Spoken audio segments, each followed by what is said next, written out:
بسم اللہ الرحمن الرحیم۔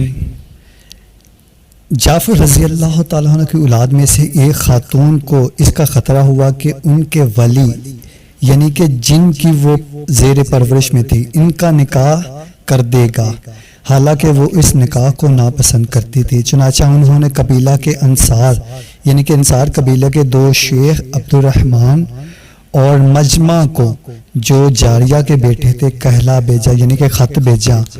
انہوں نے تسلی دی کہ کوئی خوف نہ کریں کیونکہ خنسا بنت خزام رضی اللہ تعالی عنہ کا نکاح ان کے والد نے ان کی ناپسندیدگی کے باوجود کر دیا تھا، تو رسول اللہ صلی اللہ علیہ وآلہ وسلم نے اس نکاح کو رد کر دیا۔ سفیان نے بیان کیا کہ میں نے یعنی کہ سفیان رضی اللہ تعالیٰ نے بیان کیا کہ میں نے عبد الرحمن رضی اللہ تعالیٰ عنہ کو اپنے والد سے یہ کہتے ہوئے سنا ہے۔